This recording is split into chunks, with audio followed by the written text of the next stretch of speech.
नमस्कार साथियों, मैं सिकवाल सर एक बार पुणे आपका उदयपुर के सरजी स्टडी सेंटर पर भव्य अभिनंदन करता हूं, स्वागत करता हूं। बिल्कुल साथियों, जो भी शिक्षक भर्ती की तैयारी करने वाले जो मेरे विद्यार्थी है उनको अच्छे से पता है कि वर्तमान में सरजी स्टडी सेंटर पर मनोविज्ञान की प्रश्नोत्तरी का दौर चल रहा है। तो बिल्कुल इसका आनंद लीजिएगा, इसका लाभ उठाइएगा। आज हम पढ़ेंगे मनोविज्ञान की प्रश्नोत्तरी 16 में कुछ महत्वपूर्ण प्रश्नों के साथ। कौन सा क्वेश्चन है तो देखिएगा, आपके मोबाइल की स्क्रीन पे पहला ही क्वेश्चन जबरदस्त है। बिल्कुल इस क्वेश्चन को पढ़िएगा और उत्तर तक पहुंचिएगा। शब्द क्या दिया हुआ है? क्वेश्चन का पहला शब्द अधिगम और प्रशिक्षण का स्थानांतरण उस सीमा तक संभव होता है जहां तक नवीन और पुराने विषयों में समानता पाई जाती है। उपरोक्त विचार मुख्य समर्थक कौन है? थोड़ा वाक्य लंबा सा लग रहा होगा प्रश्न का, लेकिन ये पिछली भर्ती परीक्षा में आया हुआ सवाल है। वापस सुनिएगा। अधिगम और प्रशिक्षण का स्थानांतरण उस सीमा तक संभव है जहां तक नवीन और पुराने विषयों में समानता पाई जाती है। इसके संदर्भ में यह विचार किसका है? क्या यह विचार थॉर्नडाइक का है, वुडवर्थ का है, सोरेनसन का है या जॉन डीवी का है?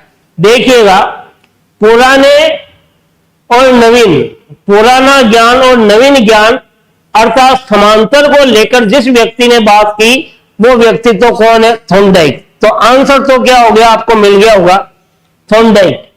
अब आप सोच रहे हो वुडवर्थ क्यों गलत हो रहा है? क्योंकि वुडवर्थ ने अधिगम के सिद्धांतों में किसी तरह का कार्य नहीं किया। केवल इसने केवल अधिगम में एक कथन जरूर कहा है वुडवर्थ ने, नवीन ज्ञान नवीन प्रतिक्रियाओं का अर्जन है। तो वुडवर्थ तो केवल क्या कहता है? नवीन ज्ञान वे नवीन प्रतिक्रियाओं का अर्जन है, प्रतिक्रियाओं का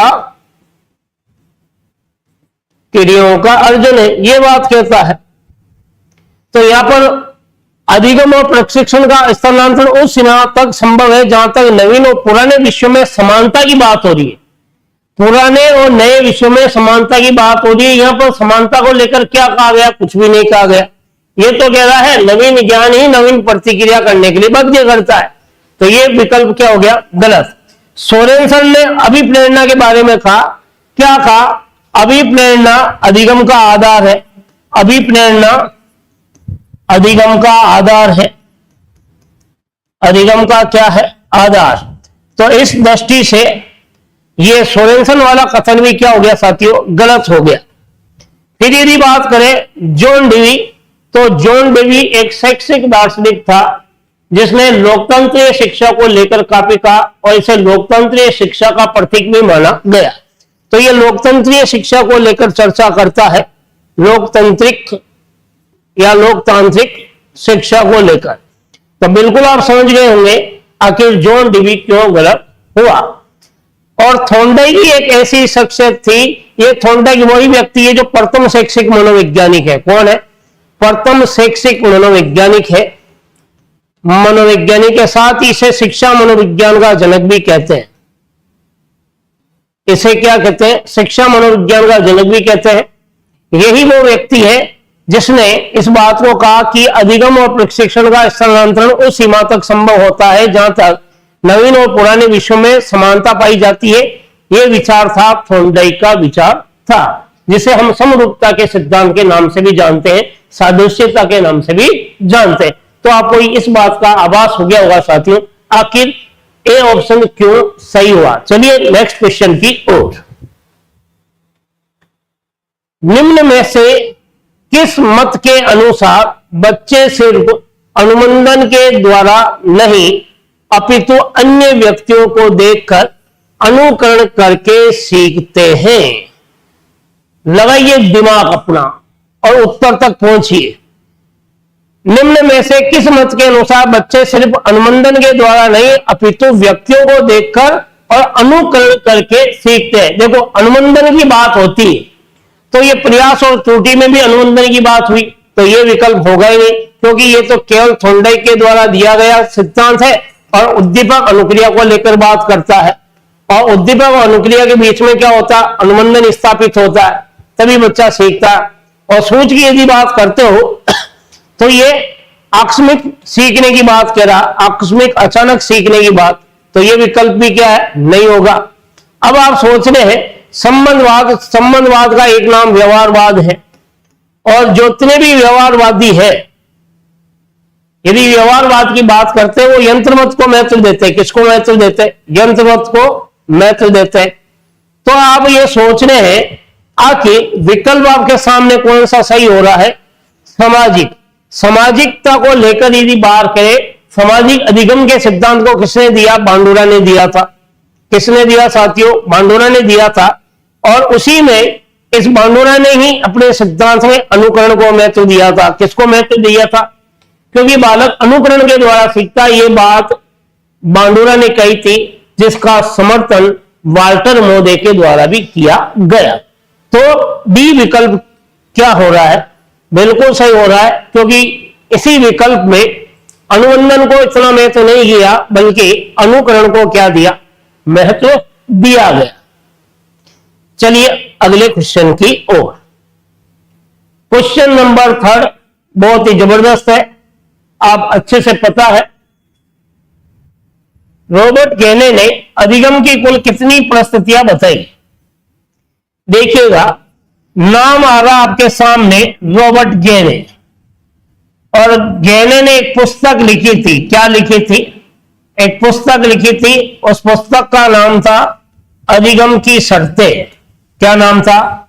अधिगम की शर्तें। और इस अधिगम की शर्तें में इसने 8 शर्तें बताई। कितनी शर्तें बताई? 8 प्रकार की शर्तें बताई। 8 प्रकार की शर्तें।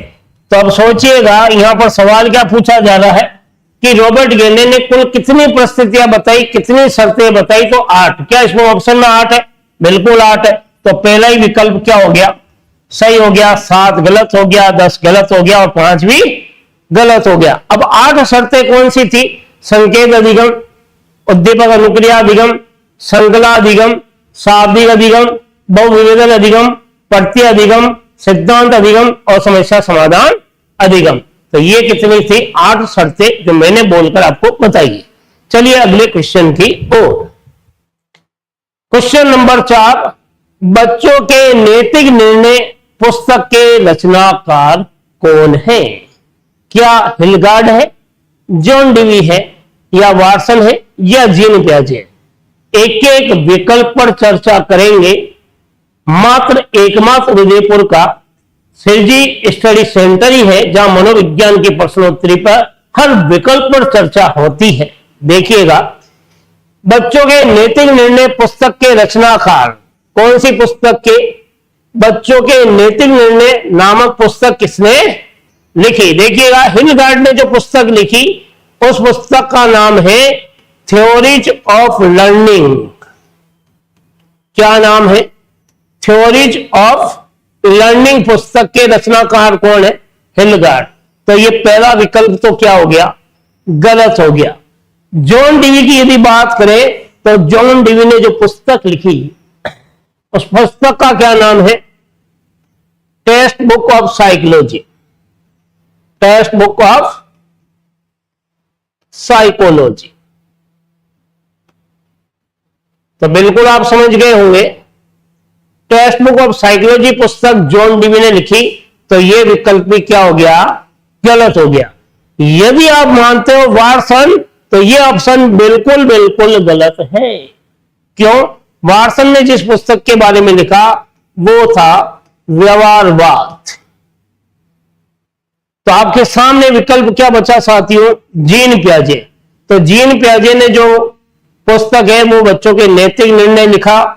इसका मतलब ये बच्चों के नैतिक निर्णय जो पुस्तक है, बच्चों के नैतिक निर्णय, बच्चों के नैतिक निर्णय नामक पुस्तक जो लिखी गई, वो लिखी 1930 में लिखी गई। कब लिखी गई? 1930 में। ये किसने लिखी?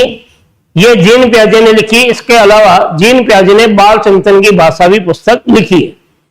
तो बिल्कुल आप समझ गए होंगे, डी विकल्प क्या हो गया? बिल्कुल सही हो गया। तो चलिए अगले क्वेश्चन की ओर। क्वेश्चन नंबर 5, पेडालॉजिकल सेमिनार एक परपत्र होता है। क्या होता है? एक परपत्र होता है। ये पेडालॉजिकल सेमिनार जो परपत्र है साथियों, ये किसके द्वारा प्रकाशित है? क्वेश्चन ये पूछा गया। क्या इसका प्रकाशन एस्टनले हॉल ने किया, कुप्पूस्वामी ने किया, जॉन लॉक ने किया या वाटसन ने किया? हर विकल्प पर चर्चा कर रहे हैं। देखो, वाटसन ने व्यवहारवाद को लेकर कार्य किया, इसका मतलब पेडालॉजिकल परपत्र से इसका कोई लेना देना नहीं है। जॉन लॉक की यदि बात करें तो जॉन लॉक जो शख्सियत था जिसे हम टेबुला रासा के नाम से भी जानते हैं, और इस व्यक्ति ने, इस जॉन लॉक ने बालकों को लेकर या शिशु को लेकर कोरे कागज की कल्पना की है। कोरे कागज की कल्पना।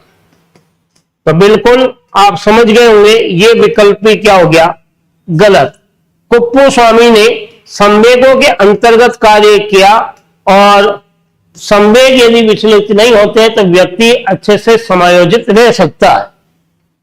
तो आपके सामने कौन बचा? हॉल ही एक ऐसी शख्सियत थी जिसने पेडालॉजिकल सेमिनार पत्र का प्रकाशन किया था। तो आप समझ गए होंगे ये पत्र जो था पेडालॉजिकल सेमिनार पत्र, जिसमें बालकों के विकास को लेकर कुछ निबंध लिखे हुए थे। बाल विकास के क्या थे? बाल विकास के लेख थे। इसमें क्या थे?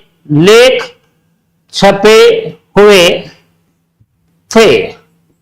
बाल विकास के लेख क्या थे?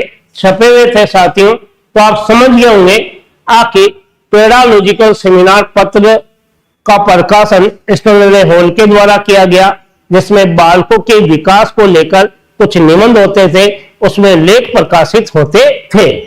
चलिए अगले क्वेश्चन की ओर। क्वेश्चन नंबर 6 बहुत ही जबरदस्त है।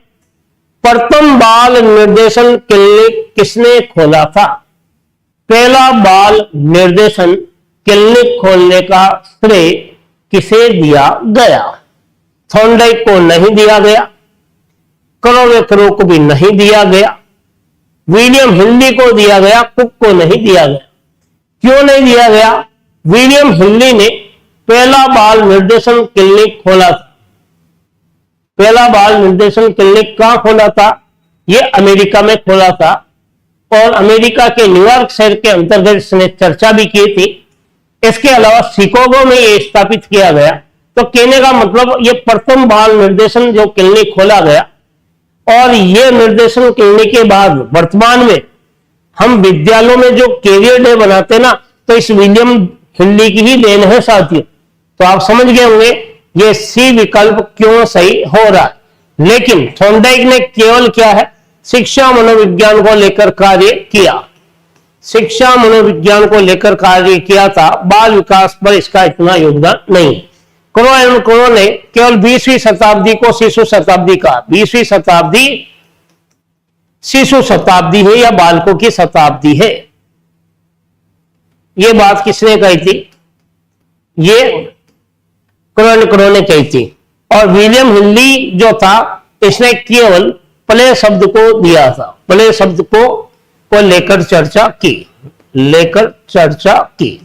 तो आप समझ गए होंगे सी विकल्प क्या है? बिल्कुल सही है। चलिए अगला क्वेश्चन बहुत ही जबरदस्त है। इनफैक्ट चाइल्ड डेवलपमेंट पुस्तक का संबंध है। इनफैंट चाइल्ड डेवलपमेंट पुस्तक का संबंध किससे है? इन्फेंट यानी शैशवावस्था का विकास, या शैशवावस्था में जो बच्चे हैं उनके विकास को लेकर बात हो रही है। तो इस पुस्तक के रचनाकार कौन है? देखिएगा, सिगमंड फ्राइड की पुस्तक का नाम तो टोटम टेबू है, और प्लेटो की पुस्तक का नाम रिपब्लिक है।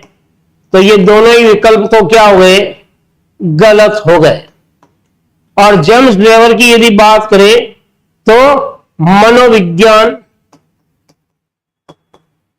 मनोविज्ञान को व्यवहार का शुद्ध विज्ञान कहा था। शुद्ध विज्ञान है, यह बात कही। इसका मतलब यह विकल्प भी क्या हो गया? गलत। तो एकमात्र कौन बचा? टेन नामक व्यक्ति बचा था जिसने इन्फेंट चाइल्ड डेवलपमेंट पुस्तक की रचना की। चलिए अगले क्वेश्चन की ओर। बहुत ही जबरदस्त है। प्रथम बाल गृह की स्थापना कब हुई? पहला बाल गृह या प्रथम बाल गृह कहां स्थापित हुआ, कब स्थापित हुआ, किसने किया? देखिएगा, प्रथम बाल गृह की यदि बात करें तो प्रथम विकल्प है 1920, जो गलत हो रहा है। क्यों गलत हो रहा है? क्योंकि 1920 में शिक्षा मनोविज्ञान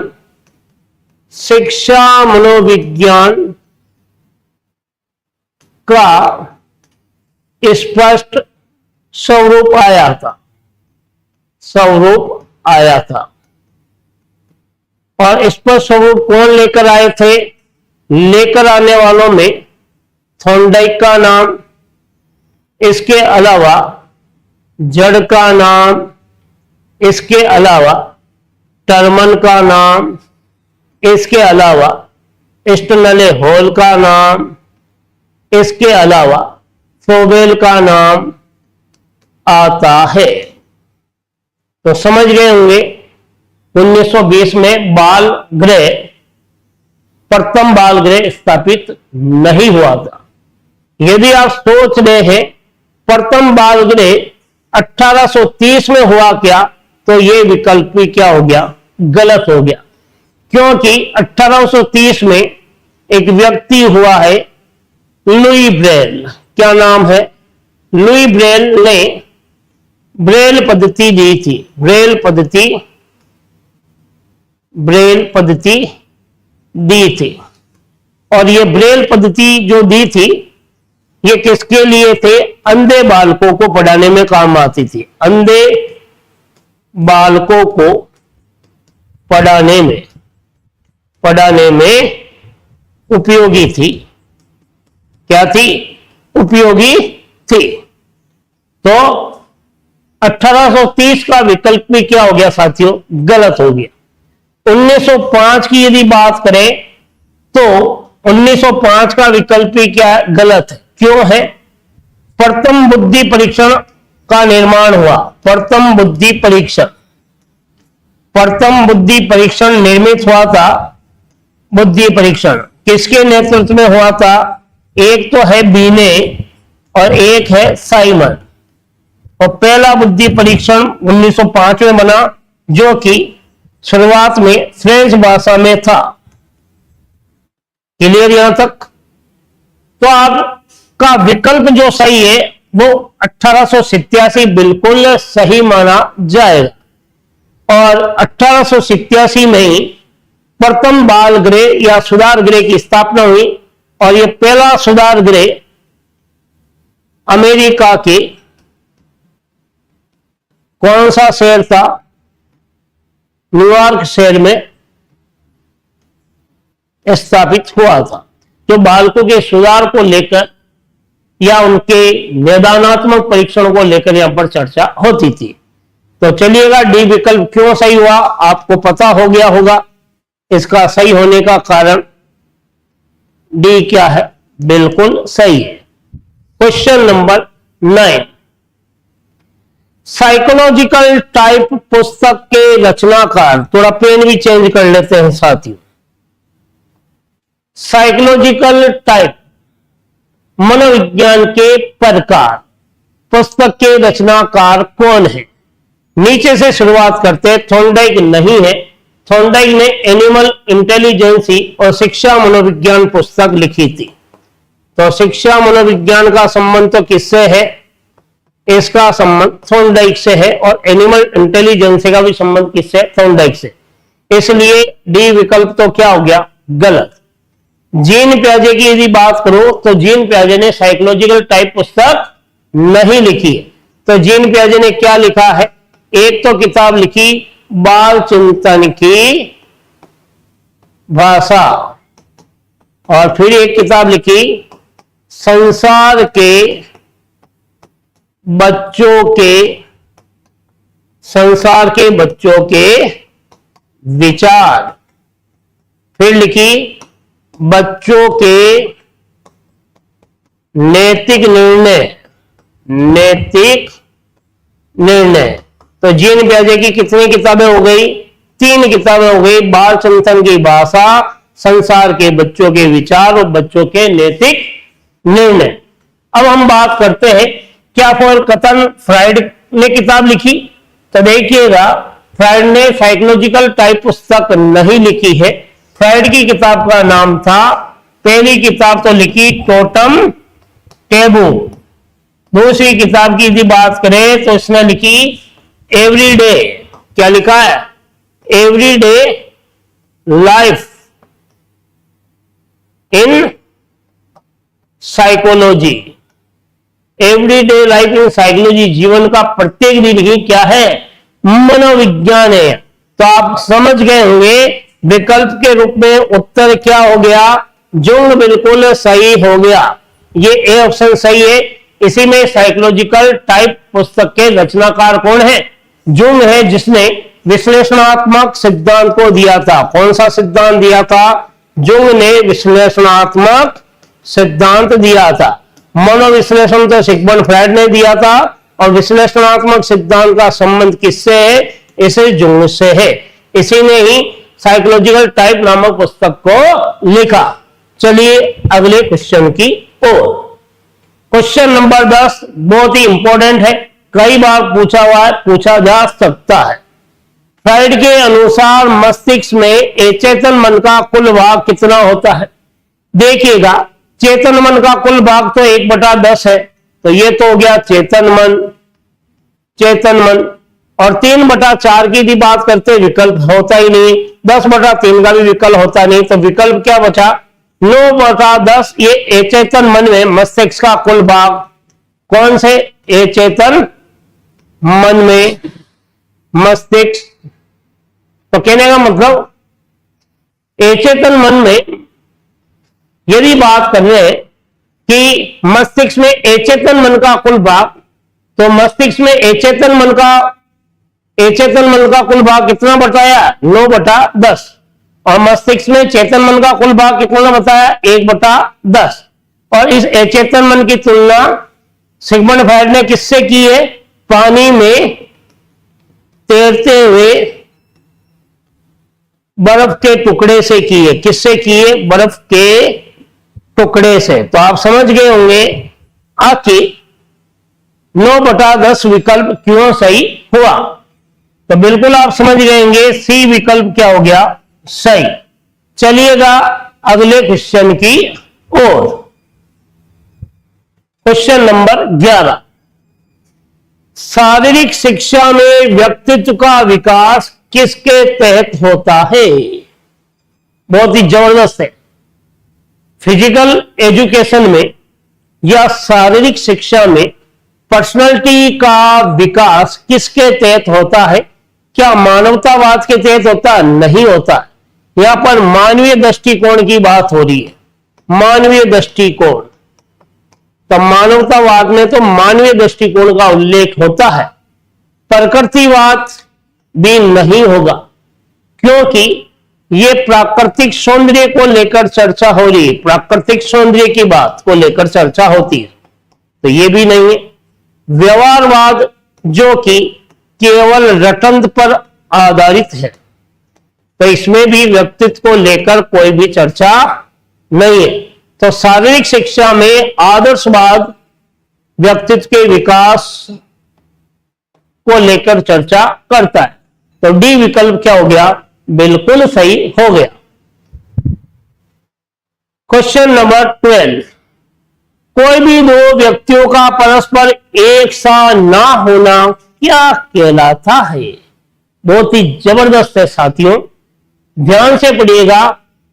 कोई भी दो व्यक्ति परस्पर एक दूसरे से अलग दिखाई देते हैं, इसका मतलब क्या है? क्या इसका मतलब सामाजिकता है इसलिए वो अलग दिखाई देते? नहीं है। क्या इसका मतलब दोनों में समायोजन नहीं है इसलिए एक दूसरे से अलग दिखाई देते? नहीं है। क्या दोनों में अलगाववाद की समस्या है? नहीं है। तो एक दूसरे से अलग दिखाई देना किसका प्रतीक है? व्यक्तिक विभिन्नता का प्रतीक है। किसका प्रतीक है? व्यक्तिक विभिन्नता का प्रतीक है। और इस व्यक्तिक विभिन्नता को लेकर कार्य किसने किया? गाल्टन ने कार्य किया था। तो व्यक्तिक विभिन्नता शब्द किसने दिया? गाल्टन ने दिया। कब दिया? 1879 में दिया। तो आखिर बी विकल्प क्यों सही है आपको बता चुका हूं। चलिए अगले क्वेश्चन की ओर। बहुत ही लाजवाब के साथ ये जबरदस्त क्वेश्चन आपके मोबाइल की स्क्रीन की पटल पर देखिएगा। बाल विकास का जनक किसे बताया गया? फटाफट उत्तर दीजिए साथियों, फटाफट। बाल विकास का जनक है कौन? यदि उत्तर दे रहे हो अरस्तु, तो ये बिल्कुल बिल्कुल गलत है। अरस्तु मनोविज्ञान का जनक है, मनोविज्ञान का जनक है साथियों। यदि आप उत्तर देते हो विलियम वोंट, तो यह भी गलत है, क्योंकि यह तो प्रयोगात्मक मनोविज्ञान का जनक है। प्रयोगात्मक मनोविज्ञान का क्या है? जनक है। यदि उत्तर देते हो मैकडूगल, तो यह विकल्प भी गलत है, क्योंकि मूल प्रवृत्ति का जनक है। तब आपके सामने क्या बता? बाल विकास का जनक कौन है? ये स्टेनले हॉल को बाल विकास का जनक कहा गया। और बाल मनोविज्ञान का जनक कौन है? पेस्टालोजी है। तो दो यहां आंसर आपके सामने। तो हॉल है ऑप्शन में, इसलिए बाल विकास का जनक तो कौन हो गया? हॉल। यदि यहां प्रश्न पूछा जाता कि बाल मनोविज्ञान का जनक कौन है, तब आंसर होता पेस्टालोजी। चलिए अगले क्वेश्चन की ओर। Question number 14। सुपर के अनुसार रुचि के प्रकार। एक सुपर नाम का बहुत ही जबरदस्त मनोवैज्ञानिक हुआ है, जिसने रुचि के 3 प्रकार बताए हैं। देखिएगा, सुपर के अनुसार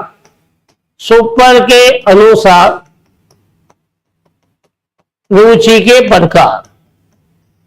रुचि के क्या है? प्रकार। देखिए, सुपर ने रुचि के कितने प्रकार बताए।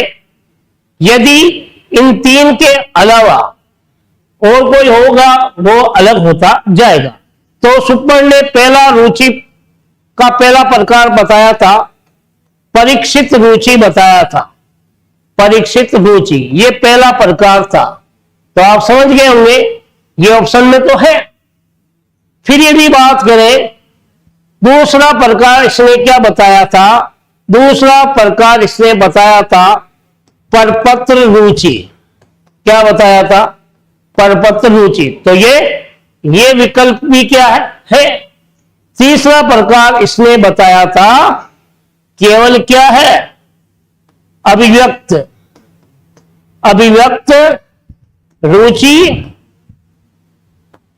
रुचि परपत्र बताया।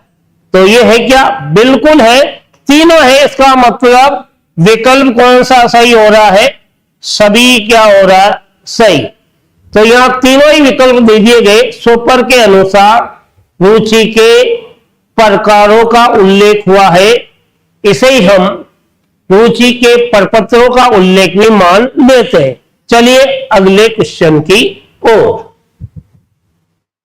Question number 15। रुचि को गत्यात्मक प्रवृत्ति किसने बताया है? रुचि को गतिशील प्रवृत्ति किसने बताया है?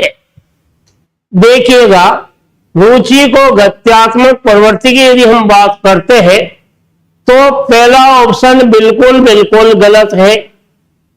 फिर आप सोच रहे हैं रुचि को गत्यात्मक प्रवृत्ति क्या रोस ने बताया? तो यह भी गलत है।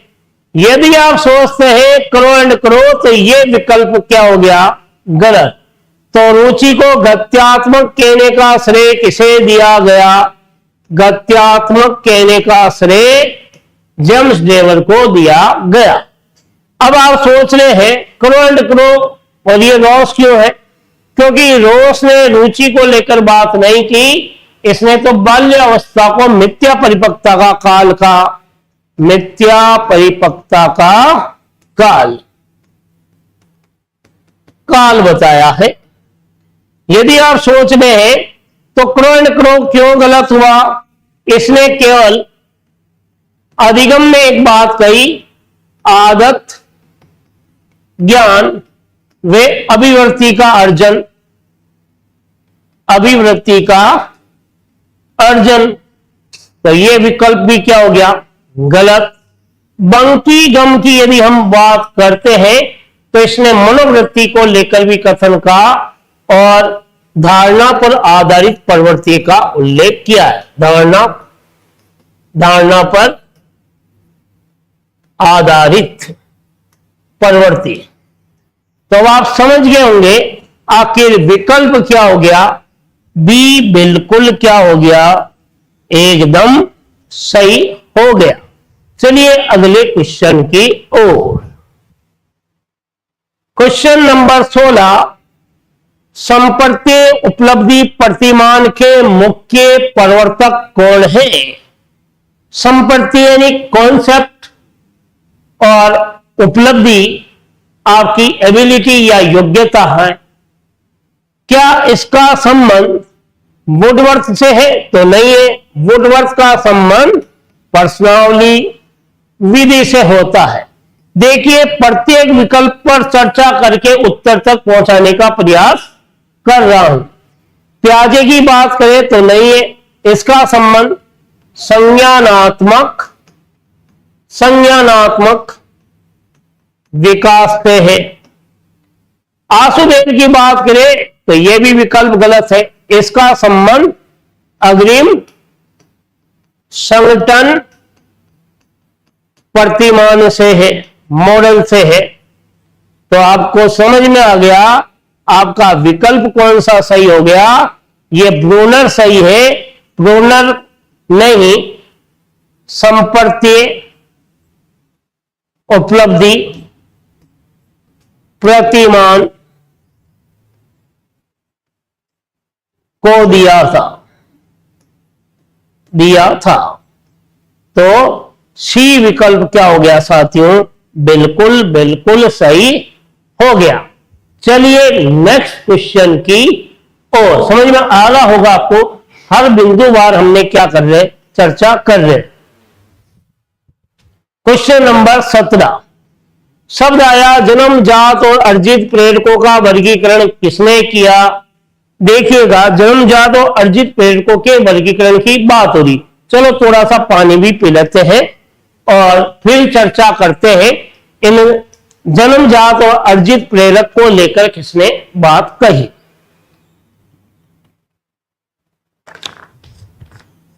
देखिएगा जन्मजात और अर्जित प्रेरकों की यदि बात करें, यहां सवाल प्रेरकों के वर्गीकरण से है। देखिए प्रेरकों का, किनका, प्रेरकों का वर्गीकरण। प्रेरकों के वर्गीकरण की यदि बात करें तो 3 व्यक्तियों ने प्रेरकों का वर्गीकरण किया था। किसने, 3 व्यक्तियों ने। एक तो आपके आ गया सबसे पहला इब्राहिम मैस्लो, दूसरा आ गया थॉमसन, तीसरा आ गया गेरट। तो 3 व्यक्तियों ने क्या किया, अभिप्रेरकों का क्या किया, वर्गीकरण। यह वर्गीकरण से पूछा हुआ सवाल है। इब्राहिम मैस्लो ने 2 प्रकार बताए। एक तो बताया जन्मजात जो जन्म से है, एक बताया अर्जित। तो प्रश्न क्या पूछ रहा है, बिल्कुल जन्मजात अर्जित, क्या मैस्लो शब्द दिया हुआ है, बिल्कुल दिया हुआ है। तो विकल्प कौन सा सही हो रहा है, उत्तर तक आप पहुंच गए होंगे, डी सही है। अब थॉमसन और गेरट क्यों गलत हो रहे, क्योंकि थॉमसन ने एक वर्गीकरण किया था स्वाभाविक और दूसरा वर्गीकरण किया था केवल दिखावटी के रूप में कथित। गेरट ने 3 वर्गीकरण किए थे। पहला नाम आता है जैविक, दूसरा नाम आता है सामाजिक और तीसरा नाम आता है मनोवैज्ञानिक। तो ये प्रेरकों का वर्गीकरण किसने किया था? 3। ये आपके गेरट ने किया था। किसने किया था? गेरट ने किया था। तो ये विकल्प क्यों गलत हो रहे हैं कि थॉमसन ने तो स्वाभाविक और कृत्रिम बताया, गेरट ने जैविक, सामाजिक और मनोवैज्ञानिक बताया। गेरट ने किसी प्रकार का वर्गीकरण नहीं किया, इसलिए डी विकल्प क्या हो गया? सही हो गया, क्योंकि जन्मजात अर्जित प्रेरकों का संबंध इब्राहिम मैस्लो से है। चलिए आगे की ओर। 18वां क्वेश्चन, वो भी जबरदस्त साथियों। क्या कहता है 18वां क्वेश्चन? बाल्यावस्था जीवन का अनोखा काल है। यह कथन किसने कहा? बाल्यावस्था जीवन का क्या है? अनोखा काल है। इस कथन के प्रतिपादक कौन है? तो देखिएगा, क्रो एंड क्रो होगा नहीं, क्योंकि क्रो एंड क्रो ने 20वीं शताब्दी को 6वीं शताब्दी कहकर चुप हो गया। सिगमंड फ्राइड भी होगा नहीं, क्योंकि सिगमंड फ्राइड ने जीवन के पहले 4-5 वर्षों में बालक भावी जीवन की नींव, इस तरह के कई तरह के कथन इसने बोले होंगे। तो कथन कौन सा हो गया? कॉल ब्रूस ने यह कहा बाल्यावस्था जीवन का अनोखा काल है। रॉस इसलिए नहीं होगा, रॉस ने बाल्यावस्था को मिथ्या परिपक्वता का काल कह दिया। मिथ्या परिपक्वता का काल यानी झूठ की अवस्था बता दी। तो सी विकल्प क्या हो गया? बिल्कुल सही हो गया। चलिए अगले क्वेश्चन की ओर। क्वेश्चन नंबर 19 बिल्कुल आपको समझ में आ रहा है। 20वीं शताब्दी बालकों की शताब्दी है। हर प्रश्न में मैंने इसका उल्लेख किया, तो डायरेक्ट उत्तर दीजिए साथियों। 20वीं शताब्दी बालकों की शताब्दी किसने कहा? क्रो एंड क्रो ने कहा। गुड एंड ने क्या कहा? 5 वर्ष की अवस्था मस्तिष्क के लिए क्या है? ग्रहणशीलता की अवस्था होती। तो ये होगा नहीं। वैलेंटाइन ने सीखने का आदर्श काल कहा, शैशवावस्था को। जैन मेयर जो पहले व्यक्ति थे जिसने संवेगात्मक बुद्धि को लेकर बात कही, तो संवेगात्मक बुद्धि शब्द किसने दिया? संवेगात्मक बुद्धि शब्द जॉन मेयर और पीटर सेलावे के द्वारा दिया गया। तो आप समझ गए होंगे 20वें का विकल्प कौन सा सही है। 19 क्वेश्चन नंबर 19 का पहला विकल्प सही हो गया। क्वेश्चन नंबर 20, वास्तविक स्थिति का सिद्धांत किसने दिया? जो हकीकत की बात करते हैं। बिल्कुल छाई भी आ गई है मेरे साथ। बिल्कुल छाई पर बार बार ध्यान जा रहा है मेरा, क्योंकि छाई आने के बाद मानव की प्रकृति होती है, उसका ध्यान भंग हो जाता है। तो कप को भी उठा लेता हूं, थोड़ा आप भी पी लीजिएगा मेरे साथ और आनंद के साथ देखिएगा। वास्तविक स्थिति का सिद्धांत देखिएगा, हल ने वास्तविक स्थिति को लेकर कार्य नहीं किया, क्योंकि हल ने तो केवल क्या कहा? पुनर्बलन को लेकर बात कही थी, पुनर्बलन को लेकर। तो ये विकल्प होगा नहीं। कुर्त लेखन की बात कर रहे हो तो यह भी नहीं है, केवल इसने सत्यवाद को लेकर बात कही। यदि एरिक्सन की बात कर रहे हो तो उपलब्धि अभिप्रेरणा में इसने कार्य किया। किस पर? उपलब्धि अभिप्रेरणा को लेकर। तो यह विकल्प भी क्या हो गया? यह भी गलत हो गया। तो वास्तविकता को लेकर कार्य करने का श्रेय किसको दिया गया? सूच के सिद्धांत को दिया गया, जो कि कोलर के द्वारा है। तो डी विकल्प क्या हो गया? बिल्कुल सही हो गया। तो साथियों, आज जो मनोविज्ञान की प्रश्नोत्तरी का दौर मैंने चलाया था, बिल्कुल लाजवाब क्वेश्चन थे। हो सकता संभव थे जो भी मेरे भाई बहन, जो भी मेरे साथीगण हैं, जो भी मेरे अनुज है, अग्रज है, जो तैयारी कर रहे हैं शिक्षक भर्ती को, रियली कह रहा हूं साथियों, आप मन लगाकर पढ़िएगा।